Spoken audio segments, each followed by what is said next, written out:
Hello बच्चों, the question says the sum of first n terms of an AP is 5n minus n square.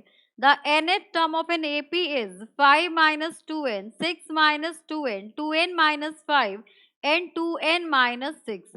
अब यहाँ पर question में बोला गया है कि फर्स्ट n टर्म्स का सम गिवन है एक AP का. अब उस AP की nth टर्म हमें फाइंड आउट करनी है. तो यहाँ पर इस क्वेश्चन को सॉल्व करने के लिए हम की कंसेप्ट यूज करेंगे. That is nth term of an AP is given by an is equals to a plus n minus 1d. अब यहाँ पर a आपका फर्स्ट टर्म होता है, n आपका number of terms and d आपका कॉमन डिफरेंस होता है. अब यहाँ पर गिवन है sum of first n terms of an AP is 5n minus n square. तो अगर मैं s1 निकालू यानी कि sum of first term that means a1, वो हो जाएगा आपके पास 5 multiplied by n is 1 minus 1 का होल स्क्वायर. सो 5 माइनस 1 ये आ गया आपके पास 4. तो यहाँ से a1 is equals to a, first term आ गई, ये आपके पास 4 आ गया. अब हमें d फाइंड आउट करना होगा, तभी हम nth टर्म ऑफ AP लिख पाएंगे. अब अगर मैं S2 की बात करूं तो S2 क्या होगा आपके पास, sum of first term plus sum of second term that will be equals to 5 n हो जाएगा आपके पास 2 माइनस 2 का होल स्क्वायर. तो यहाँ से हम कह सकते हैं 5 2 ज़ा 10 माइनस 4, तो ये हो गया आपके पास 6.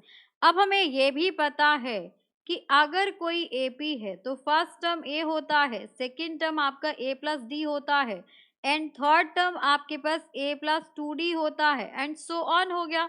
तो यहाँ से सेकेंड टर्म फर्स्ट टर्म अगर आपकी a1 है तो सेकेंड टर्म a2 क्या हो जाएगा आपके पास.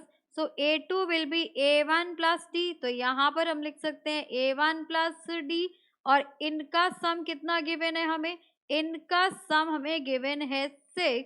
तो d कितना हो जाएगा आपके पास 6 माइनस ट्वाइस ऑफ a1 और a1 की वैल्यू कितनी आई है, a1 की वैल्यू 4 आई है. So d will be equals to 6 minus 2 into 4. तो यहाँ से वैल्यू आ गई आपकी -2. अब a आ गया आपके पास 4 एंड d की वैल्यू आ गई आपके पास -2, ये वैल्यू आ गई. अब हमें क्या फाइंड आउट करना है, an फाइंड आउट करना है. So we know that an will be equals to first term that is the 4 plus n minus 1 and d is -2. इसको सॉल्व कीजिए, ये हो गया आपके पास 4 minus 2n and minus minus plus 2 हो गया.